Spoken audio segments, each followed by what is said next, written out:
कहानी की शुरुआत में हमें लिन फैमिली को दिखाया जाता है, जहां पर मायूसी का माहौल छाया हुआ था क्योंकि लिन फैमिली की बड़ी बेटी शंग शंग ने अपनी जान ले ली थी। उसके इस तरह से मर जाने पर पूरी ही लिन फैमिली एक बहुत ही बड़ी मुसीबत में पड़ गई थी कि एल्डर्स अपनी दूसरी बेटी हुआन हुआन को वापस कैपिटल बुलाते हैं, जो कि टीसीएम की पढ़ाई करने के लिए पहाड़ों पर गई थी। शंग शंग और हुआन हुआन दोनों ही जुड़वा बहनें थी और दिखने में बिल्कुल एक जैसी। उसके फादर कहते हैं कि रानी ने शंग शंग की शादी राजकुमार शंगवान ली से तय कर दी, पर वो तो क्राउन प्रिंस को पसंद करती थी।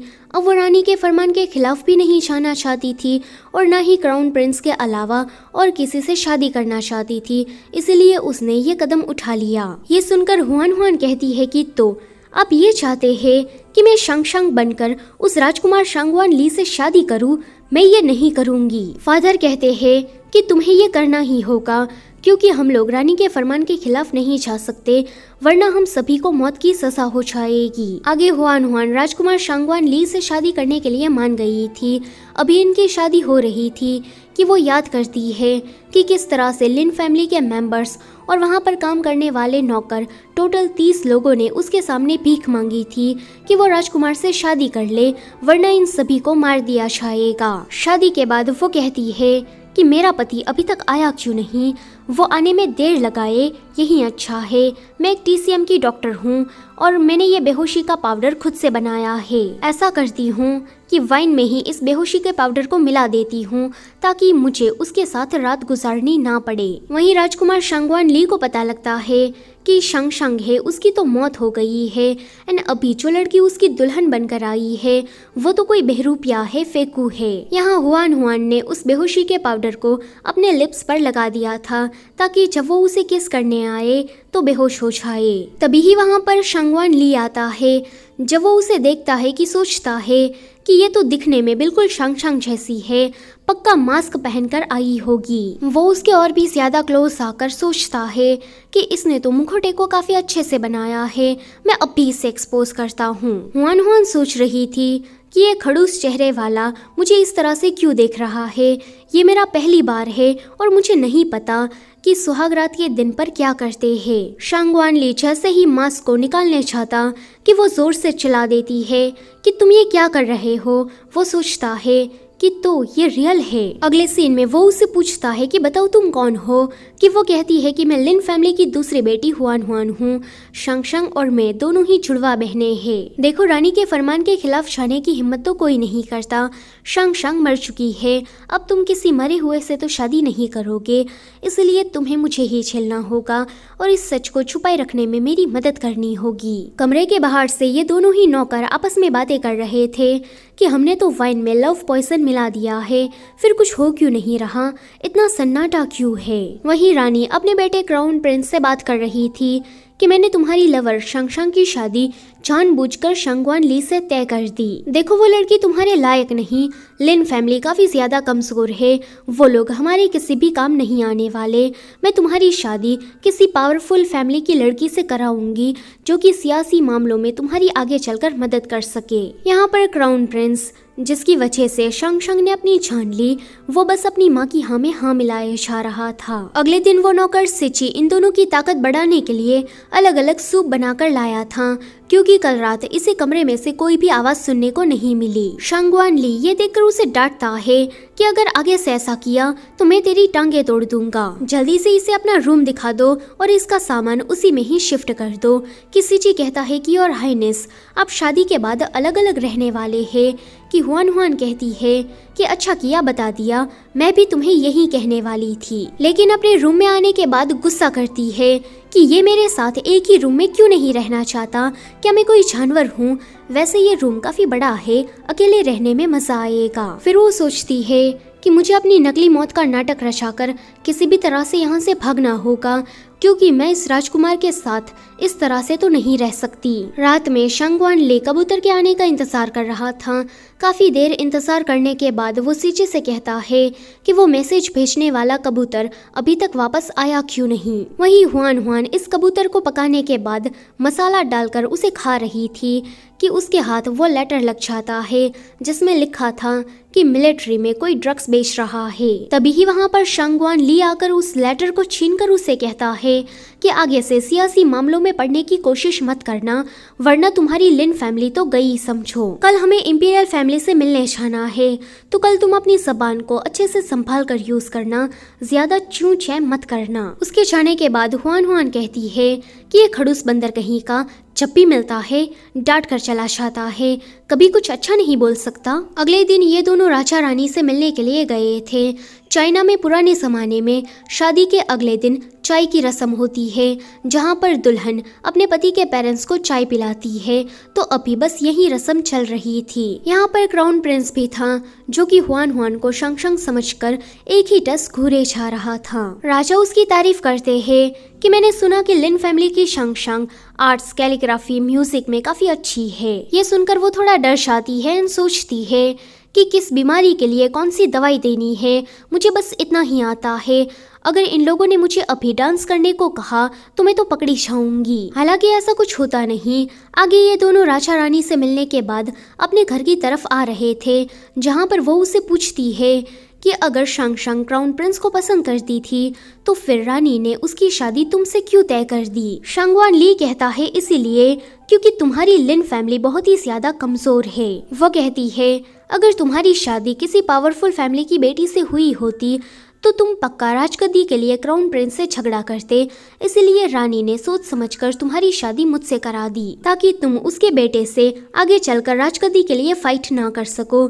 ये सुनकर शंगवान ली को उस पर काफी गुस्सा आता है एंड वो उसे बीच रास्ते में ही उतार देता है। मार्केट में दो किडनैपर हुआन हुआन की फोटो देखकर कहते हैं कि ये तो वही लड़की है। रात में शंगवान ली देखता है कि ये तो अभी तक घर वापस नहीं आई कि वो सिची को ऑर्डर देता है कि जाकर उसे ढूंढ कर आओ। फिर वो सोचता है कि क्या वो रास्ता भटक गई है या फिर चलने में ही काफी ज्यादा धीमी है। वही हुआन हुआन को इन दोनों किडनैपर्स ने पकड़ लिया था।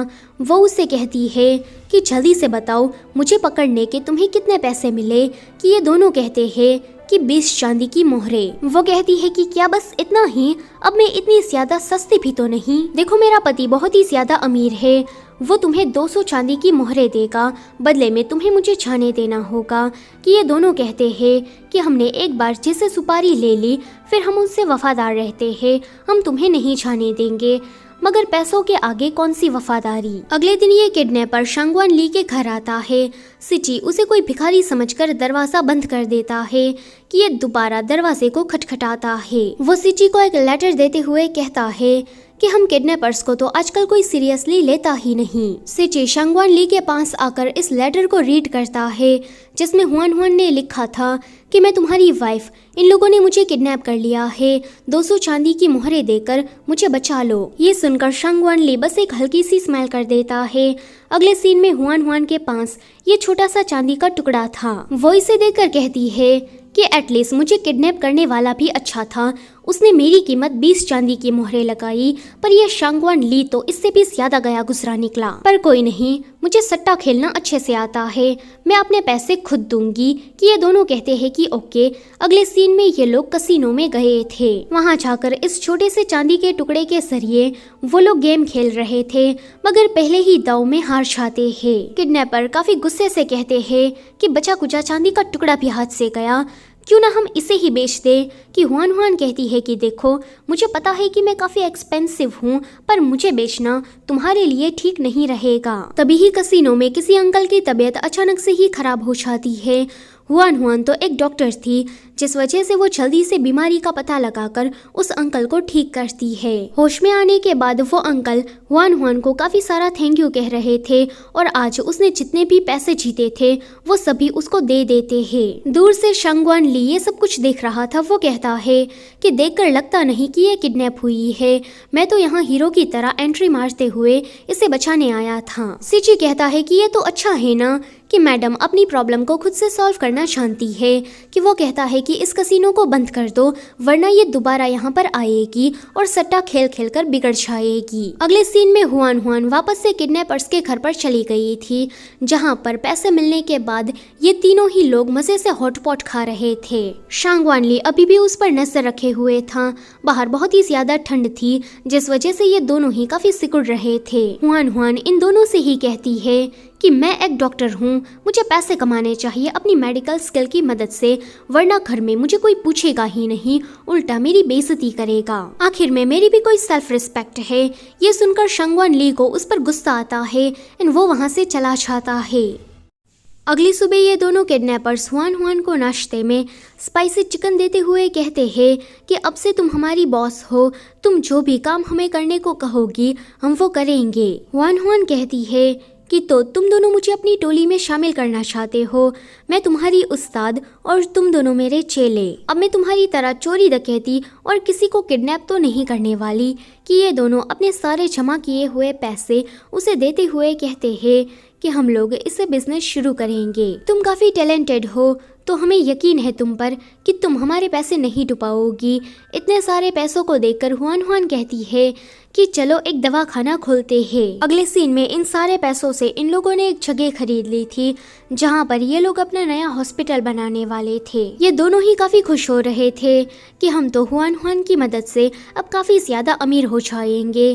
कि वो सोच रही थी कि मैं झूठी मौत मरने की दवाई इसी दवाखाने में रहकर बनाऊंगी एंड फिर मरने के बाद यहाँ से कल्टी मार लूंगी। तभी ही वहाँ पर सांगवान ली आता है। उसे देखकर बाजार में खड़ी कुछ लड़कियाँ उसकी तारीफ करने लगती है कि ये कितना ज़्यादा हैंडसम और परफेक्ट है, मेरा बस चले तो मैं तो इससे शादी ही कर लूँ, मैं इसकी दूसरी क्या तीसरी बीवी बनने को भी रेडी हूँ। हुआन हुआन उसे देखकर कहती है कि जब मैं किडनैप हो गई थी तब तो तुम मुझे बचाने आए नहीं और अब मुंह उठाकर चले आए हो, बताओ तुम्हें क्या काम है। पर वो चुपचाप उसे उठाकर वहाँ से लेकर चला जाता है। ये दोनों कहते हैं कि लगता है कि हमारे सारे पैसे डूब गए। हुआन हुआन घर वापस आने के बाद काफी चिल्ला रही थी कि मैं इतने दिनों से गायब थी, तब ये मुझे देखने तक नहीं आया, पर जैसे ही मैंने दवाखाना खोला कि ये मुझे उठाकर घर वापस लेकर आ गया। लगता है कि ये खड़ूस आदमी मुझे तरक्की करने नहीं देना चाहता। नौकरानी कहती है कि क्या आप किडनैप हो गई थी, पर राजकुमार ने तो हम सबको ये बोला कि आपको पेरेंट्स की याद आ रही थी तो आप उनसे मिलने उनके घर चली गई। ये सुनकर हुआन हुआन कहती है कि ये सांगवान ली का बच्चा आखिर में चाहता क्या है। रात में इंपीरियल फैमिली के सारे मेंबर्स मिलकर डिनर कर रहे थे, जहां पर हुआन हुआन सांगवान ली से अपना बदला लेने के लिए कुछ इस तरह से तैयार होकर आती है। उसे देखकर सभी लोग उसका काफी मजाक उड़ा रहे थे।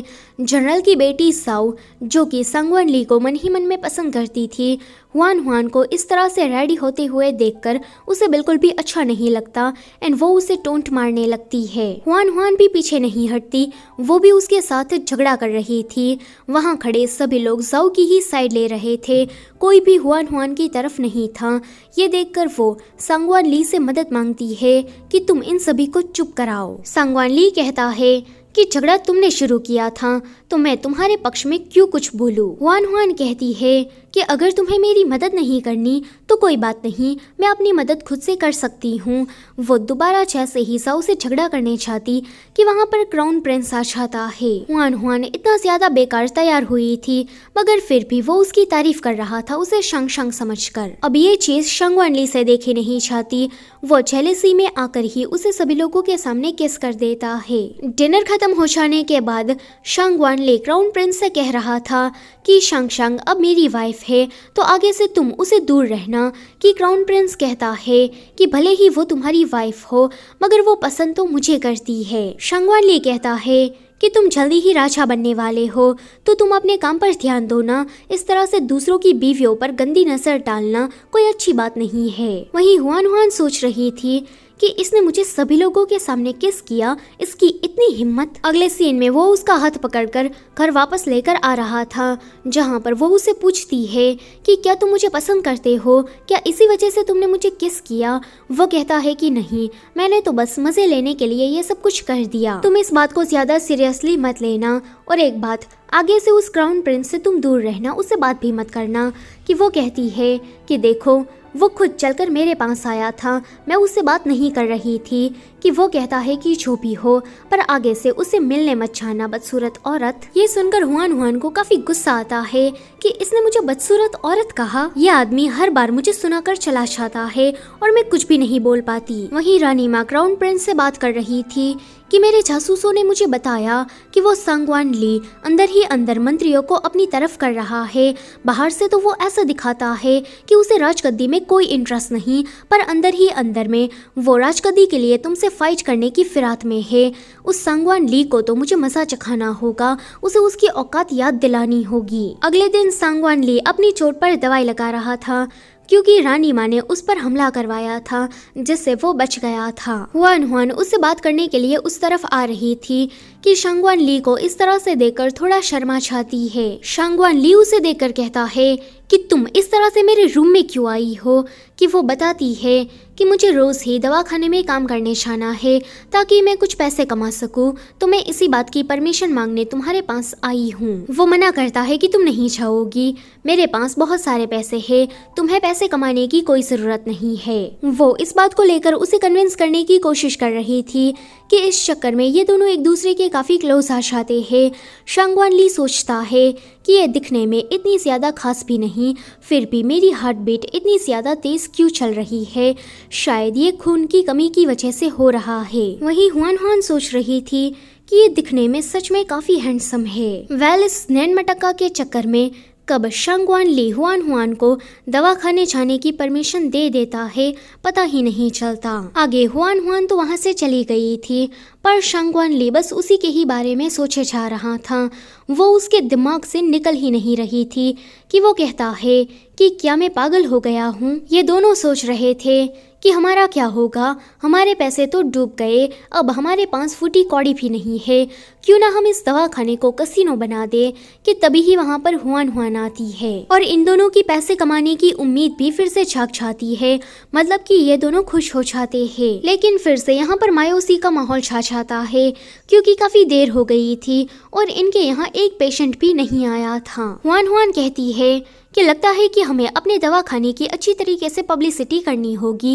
इतना कहकर वो इन दोनों को मार्केट में फ्लायर्स बांटने भेज देती है। जब शांगवान ली को पता लगता है कि दवाखाने में अभी तक एक पेशेंट भी नहीं आया और इस वजह से हुआन हुआन थोड़ी परेशान है कि वो अपने ब्लैक शैडो आर्मी को वहां पर भेज देता है पेशेंट बनाकर। हुआन हुआन इतने सारे पेशेंट को देखकर पहले तो खुश हो गई थी, पर जब वो उनका चेकअप करती है तो ये सभी लोग काफी हेल्थी निकलते हैं। आगे वो अपने घर वापस जा रही थी कि दो आदमी उसका पीछा कर रहे थे। हुआन हुआन को जब इसकी भनक लगती है कि वो उन दोनों को किसी सुमसाम कोने पर ले जाने के बाद पहले उन दोनों के ऊपर छींक मारने का पाउडर छिड़कती है एंड उसके बाद उन दोनों की धुलाई करना शुरू कर देती है। ये दोनों कहते हैं कि हमें मारना बंद करिए, हम राजकुमार शांगवान ली की शैडो आर्मी के दो बंदे हैं, उन्होंने हमें आपकी प्रोटेक्शन के लिए भेजा है। वो कहती है कि तो तुम दोनों बॉडीगार्ड हो, फिर इस तरह से छुपकर पीछा क्यों कर रहे थे, पता है कि मैं कितना ज्यादा डर गई थी। घर वापस आने के बाद वो इस बात को लेकर शांगवान ली पर गुस्सा कर रही थी कि अगर तुम्हें बॉडीगार्ड को ही भेजना था तो ठीक तरह से भेजते, इस तरह से पीछा कराने की क्या जरूरत थी। तुम जानते हो कि मैं हाल ही में ही किडनैप हुई थी, ये सब कुछ दोबारा होते हुए देखकर मेरी तो जान ही निकल गई थी, मुझे लगा कि मुझे हार्ट अटैक आ जाएगा। लेकिन तुम्हें तो देखो, तुम्हें तो इस बात से कोई फर्क नहीं पड़ रहा, तुम तो मजे से खाना खा रहे हो। रात में शांगवान ली ने उसे सॉरी कहने के लिए उसके लिए उसका फेवरेट डिनर भिजवाया था। एक फ्लैशबैक से हमें पता लगता है कि हुआन हुआन का सचमुच में दो किडनैपर्स ही पीछा कर रहे थे, पर लकीली वहां पर शैडो आर्मी के आदमियों ने आकर उसे बचा लिया और हुआन हुआन को उन दोनों ने ऐसा दिखाया कि वही दोनों कब से उसका पीछा कर रहे थे उसकी प्रोटेक्शन के लिए। अगले सीन में हुआन हुआन शांगवान ली के पास आकर उसे माफी मांगती है कि मुझे तुम पर इस तरह से चिल्लाना नहीं चाहिए था, तुमने आज काफी बार मेरी मदद की है। पहला, अपने गार्ड्स को तुमने दवाखाने भिजवाया पेशेंट बनाकर, दूसरा, उन लोगों को मेरी प्रोटेक्शन करने के लिए एज अ बॉडीगार्ड भेजा एंड रात में मेरे लिए बढ़िया सा खाना भी भिजवाया। शांगवान ली कहता है कि मैंने कुछ नहीं किया, तुम कुछ ज्यादा सोच रही हो। वो समझ जाती है कि ये अपनी खड़ूसियत की वजह से बस मानना नहीं चाहता। वो उसे थैंक यू कहने के लिए अपना सबसे प्यारा पाउच एज अ गिफ्ट के तौर पर उसे देती है। शंगवानली ऐसे दिखाता है कि उसे ये चीज़ पसंद नहीं आई, पर जैसे ही हुआन हुआन वहाँ से जाती है कि ये उसे देखकर काफ़ी स्माइल करने लगता है। वहीं रानी माँ को जब पता लगता है कि हुआन हुआन को पकड़ने के लिए जिन 2 लोगों को उसने भेजा था, शंगवान ली के बंदों ने उसे ख़त्म कर दिया है, ये जानकर अभी उसे काफ़ी गुस्सा आ रहा था कि ये लड़का हर बार बीच में टंग क्यों अड़ाता है। उसका यूनुक उसे गुस्से में देखकर उसे एक आइडिया बताता है जो कि फिलहाल हमें नहीं बताया जाता, पर दूर से ही क्राउन प्रिंस ने उन दोनों की सारी बातें सुन ली थी। अगले दिन वो शंगवान ली के घर आकर हुआन हुआन से कहता है कि तुम फ्यूचर में अपना ध्यान रखना, कहीं तुम किसी मुसीबत में ना पड़ जाओ। तभी ही वहाँ पर शंगवान ली आकर कहता है कि शंग मेरी वाइफ है, तो मैं उसका ध्यान रख सकता हूँ, तुम अपने काम से काम रखो। तभी ही वहाँ पर यूनुक आकर फरमान सुनाता है कि रानी माँ ने हुआन हुआन को राजमहल उससे मिलने के लिए बुलाया है। ये सुनकर शंगवान ली थोड़ा डर जाता है कि कहीं रानी माँ उसकी वजह से हुआन हुआन को हर्ट ना कर दे। जब हुआन हुआन रानी माँ से मिलने चाहती कि वो उसे म्यूजिक बजाने को कहती है। अब हुआन हुआन को तो ये सब कुछ नहीं आता था, इसलिए गुचिन बजाने के टाइम पर वो थोड़ी गड़बड़ कर देती है। रानी माँ उसे कहती है कि तो तुम्हें म्यूजिक बजाना नहीं आता, जबकि कैपिटल में सबको पता है कि शंग को म्यूजिक बजाना बहुत ही अच्छे से आता है। और मैंने ये भी सुना कि तुमने हाल ही में ही अपना दवाखाना खोला। ये सारी बात तो यही इंडिकेट करती है कि तुम शंग नहीं हो, बल्कि उसकी जुड़वा बहन हुआन हुआन हो। हुआन हुआन डर जाती है कि मैं तो एक्सपोज हो गई, अब ये पक्का मुझे कोई सजा देगी। वो कहती है कि तुम्हारी इतनी हिम्मत कि तुमने शाही परिवार को धोखे में रखने की कोशिश की। तुम जानती हो ना कि जुड़वा होना यहाँ पर कितना बड़ा क्राइम माना जाता है। इस बात को इस तरह से छुपाए रखने पर पूरी लिन फैमिली को मौत की सजा भी हो सकती है। हुआन हुआन जल्दी से उसे माफी मांगती है कि वो लिन फैमिली को कोई भी सजा ना दे। कि रानी कहती है कि मैं बिल्कुल वैसा ही करूंगी, तुम्हारे इस राज को हमेशा के लिए राज रखूंगी, पर बदले में तुम्हें मेरे लिए काम करना होगा। इतना कहकर वो उसे इस गुड़िया को थमाते हुए कहती है कि तुम्हें इसे बस राजकुमार शंगवान ली के रूम में रखना है और कुछ भी नहीं करना। घर वापस आने के बाद हुआन हुआन इसे देखकर कहती है कि मैं जानती हूँ कि रानी माँ काले जादू जैसी चीजों पर यकीन नहीं करती, पक्का वो शंगवान ली को फंसाना चाहती है। उसे उसके अंदर से एक नोट मिलता है जिसको वो निकालकर बाहर फेंक देती है एंड फिर कहती है कि रानी माँ को क्या लगा कि मैं उसके इशारों पर चलूंगी। अगले सीन में वो मजे से अपना खाना खा रही थी कि शंगवान ली उसे पूछता है कि क्या तुम्हें मुझे कुछ बताना नहीं है। इस पर वो मना करती है कि वो दोबारा उसे पूछता है कि रानी माँ से जब तुम मिलने गई तब क्या हुआ। वो कहती है कि मैंने वहाँ पर जाकर रानी माँ से इधर उधर की थोड़ी बातें की और राजमहल के सुंदर नज़ारों को देखा कि तभी ही वहाँ पर इंपीरियल गार्ड आकर उसके घर की तलाशी लेने लगते हैं एंड कहते हैं कि हमें कहीं से खबर मिली है कि आप कुछ गलत कर रहे हैं। शंगवान ली हुआन हुआन से कहता है कि ये लोग मेरे लिए आए हैं, अगर कुछ गलत हुआ तो मैं फंसूंगा। मैं वादा करता हूँ कि मैं तुम्हें किसी भी मुसीबत में नहीं डालूंगा, सेफ रखूंगा। उसकी ऐसी बातें तो हुआन हुआन के दिल को छू जाती है कि तभी ही इनको ये गुड़िया मिल जाती है। इंपीरियल गार्ड कहते हैं कि काले जादू को करने पर आपको राजमहल चलना होगा, हम लोग आपको कस्टडी में ले रहे हैं। आगे हमें राजमहल का सीन दिखाया जाता है जहाँ पर राजा शंगवान ली पर काफी गुस्सा कर रहे थे कि अब ये जादू टोने जैसी चीजें करने लगा। हुआन हुआन तो काफी ज्यादा शांत थी क्योंकि उसने तो गुड़िया के अंदर से वो जो स्पेल करने वाला नोट था उसे निकाल दिया था। वो सोचती है कि अभी ही रानी माँ का पोपट राजा के सामने होगा, उसका चेहरा तब देखने लायक होगा, पर ऐसा तो कुछ नहीं होता। उस गुड़िया के अंदर से वो स्पेल वाला नोट निकलता है और उसमें क्राउन प्रिंस के जन्मदिन की तारीख लिखी थी। रानी माँ एक इविल सी स्माइल करती है एंड फिर राजा के सामने भोली भाली बनने का नाटक करते हुए कहती है कि ये शंगवान ली वैसे तो अच्छा बनने का नाटक करता है, पर अंदर ही अंदर में मेरे बेटे से छलता है क्योंकि वो क्राउन प्रिंस है। आज तो इसने हद ही पार कर दी, ये मेरे बेटे को नुकसान पहुंचाने के लिए काले जादू का इस्तेमाल कर रहा है। महाराज आप कुछ करिए, इसे सजा दीजिए। हुआन हुआन राजा के सामने रानी की सच्चाई रखना चाहती थी। पर सांगवानली उसे रोक देता है कि तुम कुछ भी मत बोलो। राजा सब कुछ रानी पर छोड़ देते हैं कि तुम अपने हिसाब से सांगवानली को सजा दे दो। वो कहती है कि मैंने सुना कि किसी दूर के गांव में महामारी फैली है, अभी वहां पर बहुत सारे लोग बीमारी से जूझ रहे हैं, तो क्यों ना हम सांगवानली को वहां पर भेज दे। वहां पर जाने के बाद वो लोगों की मदद करेगा, यही उसके लिए बेहतर सजा होगी। यहाँ पर लोगों की मदद करना तो बस एक बहाना था। रानी माँ का असली मकसद तो ये था कि सांगवानली वहां पर जाने के बाद उस महामारी से बच नहीं पाएगा और मर जाएगा। सांगवानली उसके सारे इरादों को अच्छे से समझ पा रहा था कि हुआन हुआन कहती है कि महाराज, मैं भी अपने पति के साथ उस गांव में जाना चाहती हूँ। हुआन हुआन ऐसा इसीलिए कहती है क्योंकि उस बेचारी को लग रहा था कि ये सारा गुड़िया वाला खेल उसकी वजह से हुआ और इसी चीज की वजह से सांगवानली को सजा मिली, तो उसे भी सजा का आधा भागीदार तो होना ही चाहिए।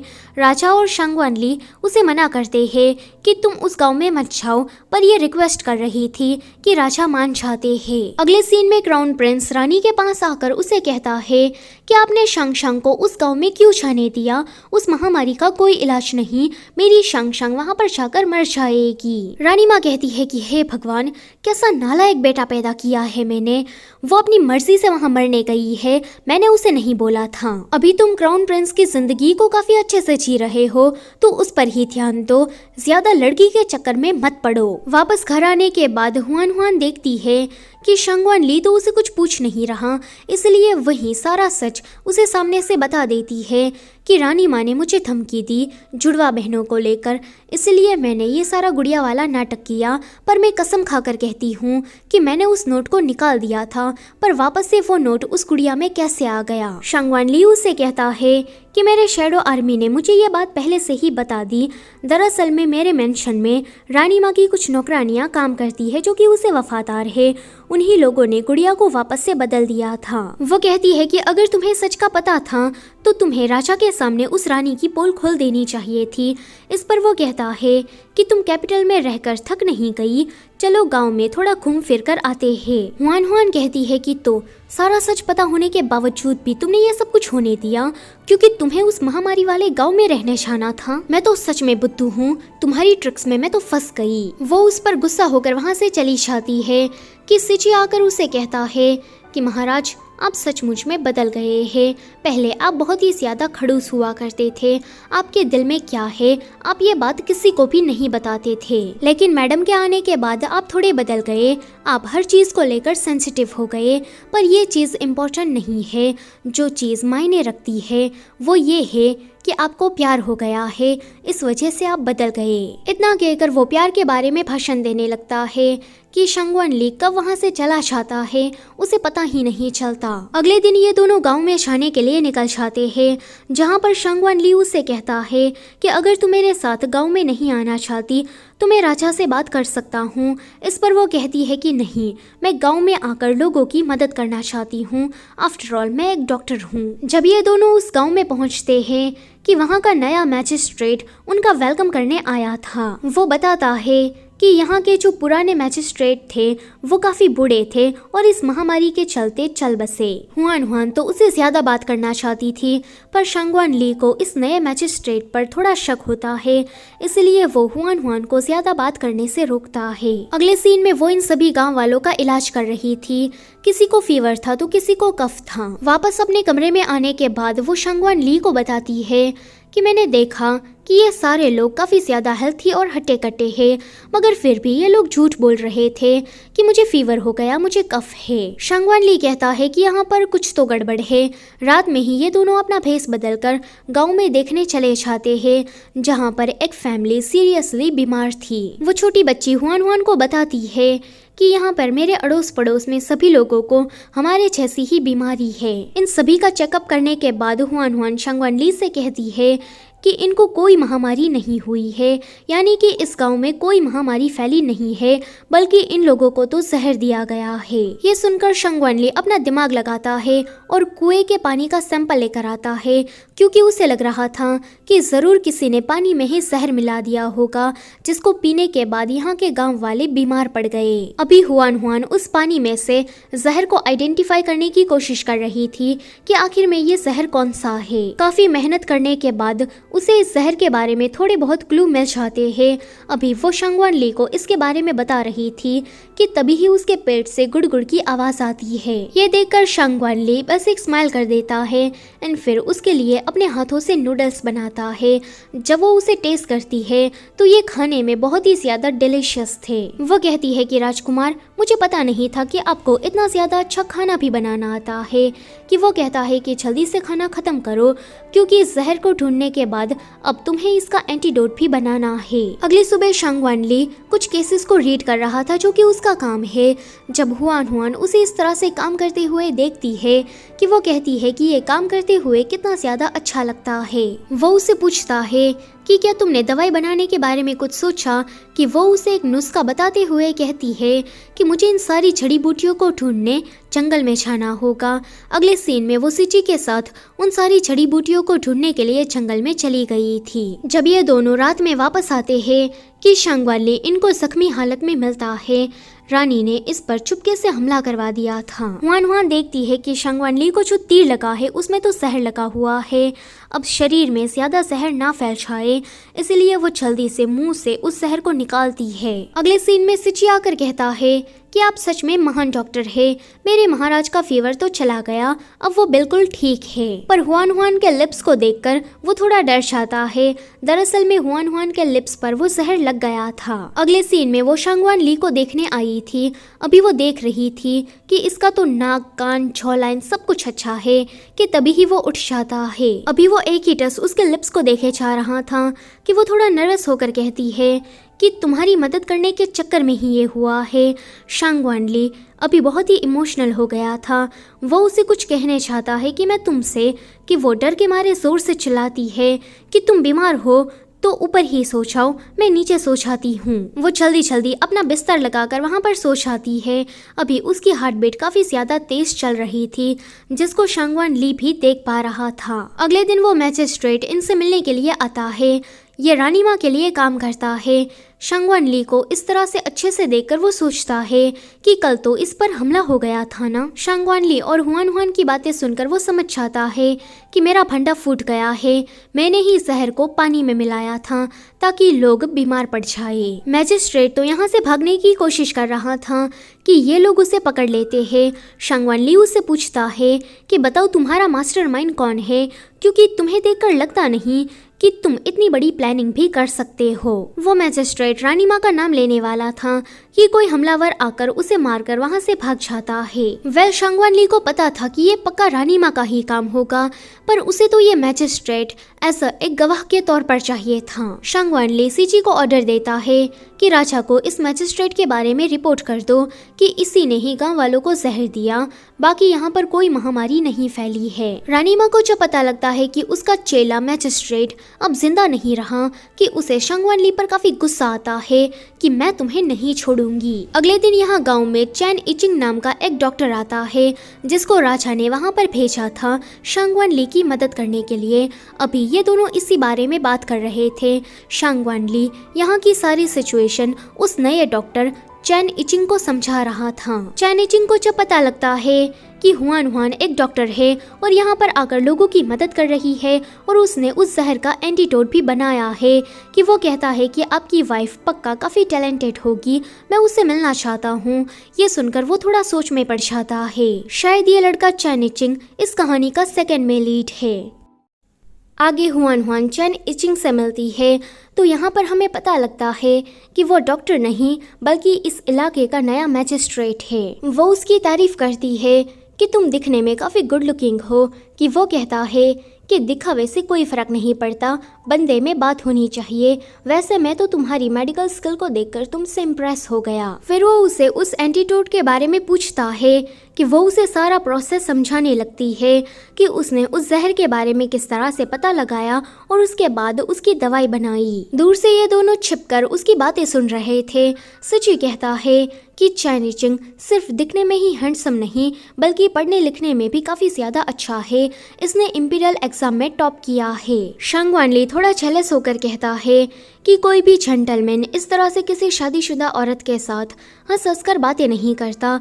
मुझे तो ये कोई आवारा छिछोरा टाइप का लगता है। वो जल्दी से इनके पास जाकर हुआन हुआन से कहता है कि बाहर बहुत ही ज्यादा ठंड है डार्लिंग, तुम अपना ध्यान रखा करो, थोड़े गर्म कपड़े पहना करो। हुआन हुआन उसे थैंक यू कहकर वापस से चैन इचिंग के साथ बातें करने लगती है। अभी वो दोनों काफी टची हो रहे थे कि शंगवान ली को बहुत ही ज्यादा गुस्सा आता है। उसे इतना ज्यादा गुस्से में देखकर चैन इचिंग तो वहाँ से कल्टी मार लेता है। वो उसे पूछती है कि क्या तुम जेलस हो। पहले तो वो मना करता है पर बाद में मान लेता है कि हाँ मैं जेलस हूँ, मुझे तुम्हारे साथ रहना है, मैं तुम्हें किसी दूसरे आदमी के साथ नहीं देख सकता। तुम उस चैन इचिंग के साथ इतना टची होकर क्यों बात कर रही थी, आगे से ऐसा मत करना। इतना कहकर वो उसे फोर्सफुली किस करता है। हुआन हुआन उसके इस सडन एक्शन से थोड़ा शॉक्ड हो गई थी। वो घबरा कर वहाँ से भाग जाती है। अगले सीन में वो सोच रही थी कि मैं तो अपनी झूठी मौत का नाटक रचाकर पहाड़ों में वापस से भागना चाहती थी, पर शंगवान ली मुझे पसंद करता है और मुझे ऐसा लगता है कि मैं भी उसे पसंद करने लगी हूँ। तो अब मुझे क्या करना चाहिए? शंगवान ली के साथ इसी तरह से रहना चाहिए या फिर अपने प्लान के अकॉर्डिंग ही यहाँ से भागकर पहाड़ों में चले जाना चाहिए? वहीं शंगवान ली सोच रहा था कि क्या मैंने जल्दबाजी कर दी, वो इस तरह से भाग क्यों गई, क्या वो मुझसे डर गई या फिर वो मुझे पसंद ही नहीं करती। अगली सुबह वो जल्दी जल्दी उठकर चैन इचिंग के साथ जड़ी बूटी ढूंढने जंगल में चली जाती है। शंगवान ली जब उठता है तो उसे वो कहीं नजर नहीं आ रही थी। वो सिची से पूछता है कि मेरी वाइफ कहाँ पर है, कि वो बताता है कि मैडम तो उस क्यूट लड़के के साथ जंगल में चली गई जड़ी बूटी ढूंढने। अगले ही सीन में ये दोनों जंगल की तरफ दौड़ लगा रहे थे, जहाँ पर सिची तो चलते चलते थक गया था कि ये अकेला ही आगे आगे जाने लगता है। वहीं ये दोनों आराम करने बैठे थे, जहाँ पर चैन इचिंग उससे पूछता है कि तुम इतनी सारी खास जड़ी बूटियों को ढूंढकर क्या करना चाहती हो। वो सोचती है कि इन सारी जड़ी बूटियों को मिलाकर मैं उस दवाई को बनाऊंगी जिसकी मदद से मैं अपनी झूठी मौत का नाटक रचकर यहाँ से भाग सकूं, पर मैं ये बात इसे नहीं बता सकती। वो कहती है कि कैपिटल में मेरा एक दवाखाना है, जंगल में से जड़ी बूटियों को ढूंढकर मैं उसे वहाँ पर लेकर जाऊंगी और अमीर औरतों को बेचूंगी जिससे मैं बहुत सारे पैसे कमा सकूं। सिची कहता है कि योर हाइनेस देखो वो रहे दोनों। शंगवान ली कहता है कि मैं अंधा नहीं हूँ, मैं देख सकता हूँ। जैसे ही ये दोनों खड़े होने चाहते कि हुआन हुआन के पिछवाड़े पर सांप ने काट लिया था, जिस वजह से वो बेहोश हो जाती है। ये देखकर चैन इचिंग उसे उठाकर पास ही के ही किसी झोपड़ी में लेकर आता है, जहाँ पर उसकी पल्स चेक करने के बाद उसे पता लगता है कि इसकी बॉडी में तो जहर चला गया है। तभी ही वहाँ पर शंगवान ली आकर कहता है कि जंगली जानवर कहीं के, मेरी वाइफ को यहाँ पर लाकर तू उसके साथ क्या करने की हरकत कर रहा था। चैन इचिंग उससे कहता है कि हुआन हुआन की बॉडी में जहर चला गया है, तो मैं बस उसी के ही बारे में पता लगा रहा था।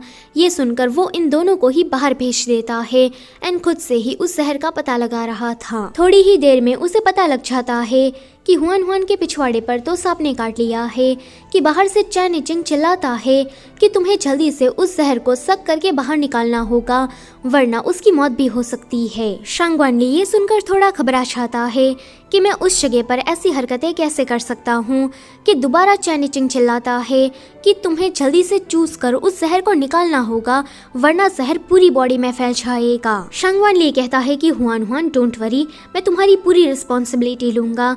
अगले सीन में हुआन हुआन को होश आ गया था। पहले वो अपने पिछवाड़े को टच करती है, उसके बाद शंगवान ली के मुंह को देखती है एंड फिर उसे कुटना शुरू कर देती है कि कमीने ठरकी तूने मेरे साथ क्या किया।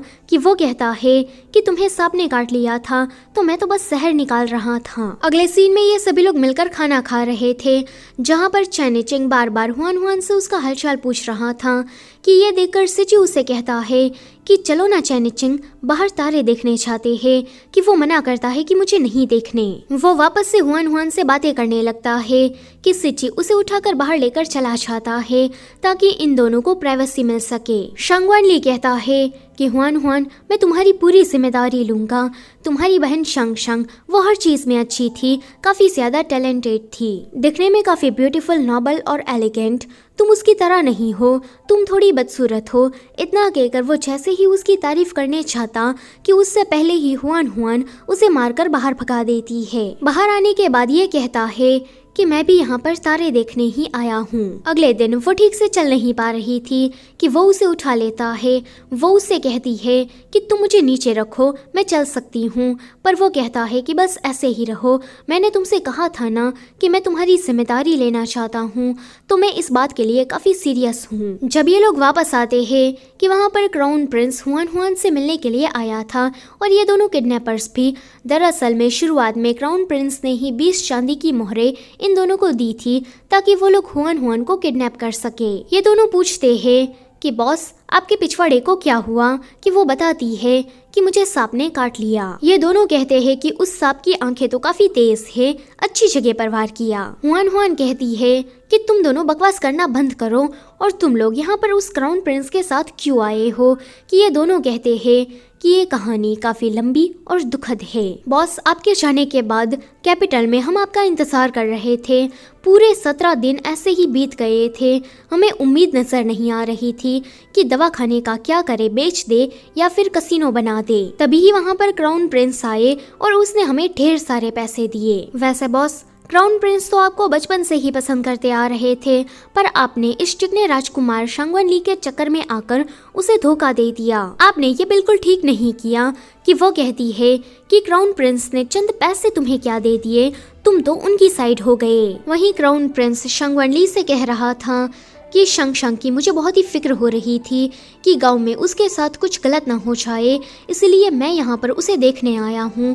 कि शांगवन ली कहता है कि तुम्हें सबसे ज्यादा फिक्र अपनी राजगद्दी की होनी चाहिए कि कहीं उसे तुम्हें कोई छीन ना ले, और तुम इस तरह से मेरी वाइफ के पीछे पड़ना बंद करो ना और अपने काम से काम रखा करो। कि क्राउन प्रिंस कहता है कि ये हर बार मुझे इस तरह से डांट क्यों देता है। वो कहता है कि मैं और शंग एक दूसरे को बचपन से ही पसंद करते आ रहे हैं। ये तो रानी माँ यानी कि मेरी माँ की वजह से शंग को तुमसे जबरदस्ती की शादी करनी पड़ी। चलो जल्दी से उसे डिवोर्स दो और उसे मुझे दे दो। शांगवन ली नहीं मान रहा था। कि क्राउन प्रिंस कहता है कि तुम जो भी बोलोगे वो चीज मैं तुम्हें देने को तैयार हूँ, बस तुम मुझे शंग को लौटा दो। कि वो कहता है कि ऐसा है तो तुम मुझे अपनी राजगद्दी दे दो। कि क्राउन प्रिंस इस पर चुप हो जाता है। दूर से हुआन हुआन ने उन दोनों की बातें सुन ली थी। ये दोनों कहते हैं कि देखो तो ये शांगवन ली कितना ज्यादा लालची है, राजगद्दी के लिए आपको बेचना चाहता है। हम तो कहते हैं कि इस शांगवन ली को गोली मारो और क्राउन प्रिंस के साथ आप सेट हो जाओ। माना कि ये शांगवन ली दिखने में काफी चिकना और हैंडसम है, पर खूबसूरती से थोड़ी ना घर चलता है। क्राउन प्रिंस पूरे कैपिटल में सबसे अमीर है, ऊपर से वो आपको पसंद भी तो करते हैं। शांगवन ली क्राउन प्रिंस से कहता है कि अब शंग मेरी वाइफ बन चुकी है और मैं उसे किसी को भी नहीं दूंगा, इसीलिए अगर तुम उसे पसंद करते हो तो उसे पसंद करना बंद कर दो। अगले सीन में हुआन हुआन कहती है कि गांव में अब सभी लोग ठीक हो गए हैं, कोई भी बीमार नहीं है, तो मैंने सेलिब्रेशन के लिए अपने हाथों से खाना बनाया है। जब ये दोनों इस खाने को टेस्ट करते हैं कि ये खाना खाने लायक नहीं था क्योंकि इसमें नींबू मिर्ची और नमक की तेज मात्रा थी। ये दोनों तो एक एक बाइट लेकर खाना बंद करने वाले थे, पर जो सिची और ये दोनों थे बार बार इनके मुंह में खाना ठूसे जा रहे थे। हुआन हुआन इन दोनों को देखकर कहती है कि तुम दोनों मेरी पीठ पीछे मुझे बेचने की बात कर रहे थे ना, तो यही तुम्हारी सजा है। अगले सीन में शांगवन ली क्राउन प्रिंस को चलाते हुए एक ही रूम में हुआन हुआन के साथ सोने के लिए जा रहा था, पर वो तो दरवाजे को बंद कर देती है। ये देखकर क्राउन प्रिंस शांगवन ली का मजाक उड़ाता है। अगले दिन ये लोग कैपिटल वापस आ रहे थे, जहाँ पर ये दोनों लड़के हुआन हुआन के कैरेज में आकर बैठ जाते हैं। वो उससे मना करती है कि तुम दोनों अपने अपने कैरेज में जाकर बैठो, मुझे प्राइवेसी चाहिए, पर ये दोनों हट नहीं रहे थे और एक दूसरे को आंखें दिखा रहे थे। ये देखकर वहीं खुद से कैरेज से नीचे उतर जाती है। अगले सीन में क्राउन प्रिंस अपनी बॉडी फ्लेक्स कर रहा था ताकि हुआन हुआन उससे इम्प्रेस होकर उसकी तरफ आ जाए, पर हुआन हुआन तो उसे देखती भी नहीं। वहीं शांगवन ली पैर दुखने का नाटक करता है ताकि सिंपैथी के ही बहाने हुआन हुआन उसके पास आ जाए, पर हुआन हुआन उसकी सारी चालों को समझ पा रही थी। रात में ये लोग आराम करने जंगल में ही कैंप लगाकर रुके हुए थे, जहाँ पर शांगवन ली उससे पूछता है कि तुम मुझसे बात क्यों नहीं कर रही और इस तरह से मुझे इग्नोर क्यों कर रही हो। वो बताती है कि तुम तो राजगद्दी के लिए मुझे उस क्राउन प्रिंस को बेचने वाले थे। कि वो कहता है कि तो तुम इस बात की वजह से मुझसे नाराज हो, मैं तो बस क्राउन प्रिंस को चिढ़ाने के लिए बस उसके साथ मजाक कर रहा था। मैं तुमसे वादा करता हूँ कि मैं तुम्हें कभी भी छोड़कर नहीं जाऊंगा। मैं तुम्हें बहुत ही ज़्यादा पसंद करता हूँ और तुम्हारे लिए काफ़ी सीरियस भी हूँ। इतना कहकर वो उसे किस करता है। जब क्राउन प्रिंस उन दोनों को इस तरह से देखता है कि उसे लगता है कि मेरी शंग शंग ने इस शंगवान ली की वजह से मुझे धोखा दे दिया। अगले सीन में ये लोग कैपिटल वापस आ गए थे, जहाँ पर ये दोनों अब से हुआन हुआन के नौकर बन जाते हैं और उसी के ही साथ रहने लगते हैं। वहीं रानी माँ क्राउन प्रिंस की क्लास लगा रही थी कि तुम मुझे बिना बताए ही लड़की के पीछे गांव में चले गए उससे मिलने के लिए, कि क्राउन प्रिंस कहता है कि अब से मैं उसके पीछे नहीं जाऊंगा क्योंकि वो मुझे पसंद नहीं करती। रानी माँ कहती है कि तो अब उस लड़की को वो शंगवान ली पसंद आ गया है। इसका खुराफाती दिमाग तो घोड़ी की तरह तेज तोड़ने लगता है। हुआन हुआन शंगवान ली के बारे में सोचकर बिल्कुल पागलों की तरह हंसे जा रही थी कि ये दोनों कहते हैं कि लगता है कि हमारी बॉस प्यार में पागल हो गई है। वो उसे झगा कर कहते हैं कि आप शंगवान ली के बारे में सोचना बंद करिए और हमें बताइए कि आपने हमें यहाँ पर मिलने के लिए क्यों बुलाया था। वो इन दोनों को इस दवाई को दिखाते हुए कहती है कि इसको खाने के बाद सभी लोगों को ये लगता है कि ये पर्सन मर चुका है पर वो जिंदा होता है। ये गोली मैंने अपने लिए बनाई है।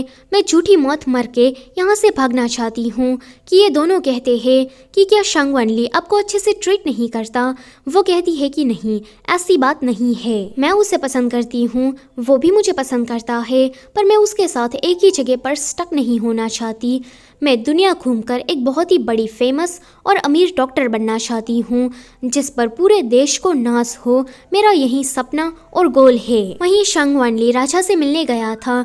वो उसे बताता है कि मिलिट्री में कोई ड्रग्स बेच रहा है।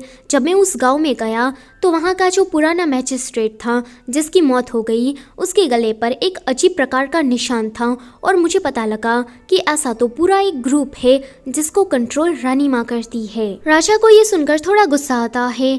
वो शंगवान ली से कहते हैं कि तुम जल्दी से इस ग्रुप का सफाया करो, रानी माँ को तो मैं देख लूंगा। अगले सीन में इस ग्रुप ने शंगवान ली पर हमला कर दिया था।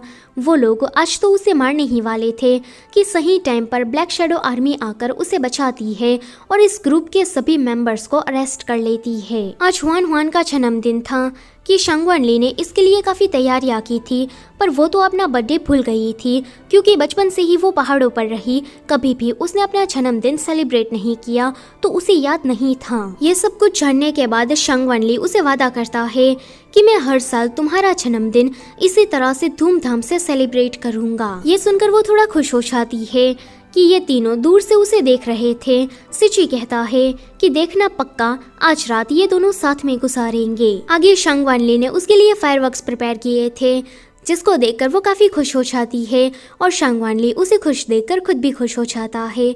वो यहाँ पर बताता है कि मैं सिर्फ तुम्हें पसंद ही नहीं करता बल्कि मैं तुम्हारे लिए ऑब्सेस्ड हूँ। फिर ये दोनों एक दूसरे को किस करते हैं। अगले सीन में हुआन हुआन उठती है जैसा कि सिची ने अनुमान लगाया था। वो कहती है कि मैंने वो वाला कांड आखिर में कर ही दिया। अभी वो बहुत ही ज्यादा शर्मा रही थी कि शंगवान ली भी उठ जाता है। आगे रानी माँ ने उसे मिलने के लिए बुलाया था। अभी वो काफी गुस्से में थी। वो कहती है कि तुमने मेरे पूरे ग्रुप को पकड़वा दिया और तुम्हें ये लगता है कि मैं शांति से बैठी रहूंगी। मैं जानती हूँ कि तुमने शंग शंग से नहीं बल्कि उसकी जुड़वा बहन हुआन हुआन से शादी की है। अगर मैं ये बात राजा को बता दूं तो वो पक्का उसे सजा देंगे। एक एस्ट्रोलॉजर ने भविष्यवाणी की थी कि जुड़वा लोग हमारे देश के लिए बहुत ही बड़ा खतरा साबित होंगे। अगर राजा को पता लगा कि लिन फैमिली की वो दोनों बहनें जुड़वा है तो वो लिन फैमिली के साथ साथ हुआन को भी मौत के घाट उतार देंगे। कि शंगवान ली काफी गुस्से से कहता है कि तुम ऐसा कुछ भी नहीं करोगी। ये वाला सीन यहीं पर ही कट होता है। अगले सीन में शंगवान ली के पैर काफी ज्यादा इंजर्ड थे। वो अपाहिज हो गया था। हुआन हुआन को जब इसके बारे में पता लगता है कि वो भागकर उसे देखने के लिए आती है। वो उसके पैरों की इतनी ज्यादा खराब हालत देखकर उसे पूछती है कि बताओ तुम्हारे साथ ये किसने किया। वो कुछ बोल नहीं रहा था कि वो कहती है कि डोंट वरी, मैं एक डॉक्टर हूँ, मैं तुम्हें ठीक करके ही रहूंगी। पर शंगवान ली को लगता है कि वो मर जाएगा, इसलिए अपनी विसल को देते हुए कहता है कि तुम जब भी किसी मुसीबत में पड़ो तो इसे बचाना, मेरी ब्लैक शैडो आर्मी आकर तुम्हें बचाएगी। वहीं लिन फैमिली को जुड़वा बहनों वाली बात छुपाने पर राजा ने उसे सजा दी थी आजीवन कारावास की। अभी हुआन हुआन के फादर सोच रहे थे कि अच्छा है कि राजा ने उन सभी को मौत की सजा नहीं सुनाई। ऐसा क्यों हुआ, इसका रीजन तो हमें आगे पता लगेगा। अगले सीन में हुआन हुआन शांगवानली को लेकर पहाड़ों पर अपने मास्टर के यहाँ गई थी और उससे रिक्वेस्ट कर रही थी कि प्लीज आप मेरे हस्बैंड को ठीक कर दीजिए। मास्टर कहती है कि इसके पैरों की हालत बहुत ही ज्यादा खराब हो गई है, ये जिंदगी भर अपाहिज रहेगा, मैं इसे ठीक नहीं कर सकती।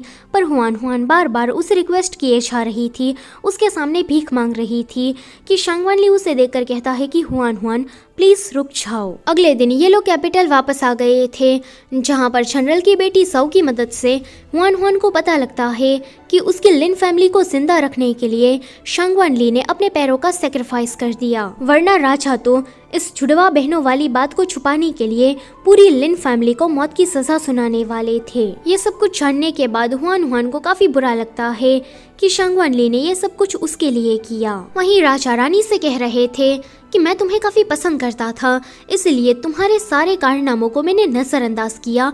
तुमने बहुत सारे क्राइम किए, पर फिर भी मैं तुम्हें कोई सजा नहीं दे रहा था। पर अभी मुझे काफी पछतावा हो रहा है कि तुम्हारे कहने पर मैंने अपने ही बेटे शांगवानली को सजा दे दी। इस वजह से वो बेचारा अपाहिज हो गया। शांगवानली बचपन से ही क्राउन प्रिंस बनने के लायक था, पर तुम्हारे कहने पर मैंने तुम्हारे बेटे को क्राउन प्रिंस बनाया। पर अब बस बहुत हुआ, बहुत झेल लिए तुम्हारे नाटक, अब से तुम जिंदगी भर अपने ही रूम में बंद रहोगी। रानी उसे काफी रिक्वेस्ट करती है कि प्लीज तुम मेरे साथ ऐसा मत करो, पर वो नहीं मानते। हुआन हुआन शांगवानली से कहती है कि मैं एक डॉक्टर हूँ, तो मैं किसी भी तरह से तुम्हें ठीक करके ही रहूंगी। मुझे ये जगह पसंद नहीं आ रही, तो चलो ना दूर जंगलों में अकेली जिंदगी बिताने चले जाते हैं। कि शांगवानली कहता है जैसा मेरी वाइफ कहेगी मैं बिल्कुल वैसा ही करूँगा। वहाँ पर क्राउन प्रिंस हुआन हुआन से मिलने आया था, क्योंकि अब उसे भी जुड़वा बहनों वाला सच पता लग गया था। हुआन हुआन की मदद से जब उसे ये पता लगता है कि शंग शंग ने शांगवानली से शादी करने से अच्छा मरना पसंद किया, कि वो कहता है कि तो शंग शंग तुम मुझे मरते दम तक पसंद करती थी, और मुझे लगा कि तुमने मुझे धोखा दे दिया और तुम शांगवानली को पसंद करने लगी। मैं वादा करता हूँ कि मरते दम तक मैं भी तुम्हें याद रखूंगा। आगे ये लोग कैपिटल से दूर पहाड़ों में जंगल में रहने के लिए चले जाते हैं। अब इन दोनों भाई और सिची के बीच में भी अच्छी खासी दोस्ती हो गई थी। जब ये लोग कैपिटल छोड़कर जा रहे थे कि हुआन हुआन के पेरेंट्स इन लोगों को जाते हुए देखते हैं, यानी कि राजा ने इन लोगों को रिहा कर दिया शांगवानली के रिक्वेस्ट करने पर। लिन फैमिली अब पहले की तरह नोबल फैमिली नहीं रही, अब ये लोग आम इंसान की जिंदगी जीने लगे थे। वो जानती थी कि शांगवानली के पैर अब कभी भी ठीक नहीं हो सकते, इसलिए उसने अपने सपने और गोल पर से गिव अप कर दिया था। वो बस शांति से शांगवानली के साथ अपनी पूरी जिंदगी बिताना चाहती थी। ये बात उसने शांगवानली को बताई नहीं थी, पर शांगवानली समझ जाता है कि ये क्या करने की कोशिश कर रही है। रात में वो लोग आराम करने के लिए जंगल में रुके हुए थे कि वहाँ पर अचानक से ही स्नोफॉल होना शुरू हो जाती है। हुआन हुआन उसे देखकर काफ़ी खुश हो रही थी। वो कहती है कि मैंने सुना कि जो कपल साथ में पहली स्नोफॉल को देखते हैं वो जिंदगी भर साथ रहते हैं। शांगवानली मैं तुम्हारे साथ बूढ़ी होने तक रहना चाहती हूँ। इस पर वो बस एक स्माइल कर देता है एंड फिर उसे किस करता है। उसने अभी अपने होठों पर बेहोशी का पाउडर लगाया हुआ था, जिस वजह से किस करने के बाद हुआन हुआन बेहोश हो गई थी। वो रोते हुए कहता है कि मैं तुम पर जिंदगी भर के लिए बोझ बनकर नहीं रहना चाहता। मैं जानता हूँ कि तुम्हारे सपने बहुत ही ज्यादा बड़े हैं। मुझ अपाहिज आदमी की वजह से तुम अपने सपनों पर गिव अप कर दो, मैं ये हरगिज नहीं होने दूंगा। आखिर में मैं बस इतना ही कहना चाहता हूँ कि तुमसे मिलना, तुमसे प्यार करना मेरी जिंदगी का सबसे बेस्ट मोमेंट था। मैं इसे जिंदगी भर याद रखूंगा। इतना कहकर वो सिची के साथ चला जाता है, तो दूसरी तरफ ये दोनों हुआन हुआन को लेकर जा रहे थे। और इसी तरह से सैड एंडिंग के साथ ये ड्रामा यहीं पर ही खत्म होता है। गाइस वीडियो पसंद आई है तो उसे लाइक कर देना, चैनल को सब्सक्राइब भी करते जाना। Thank you for watching.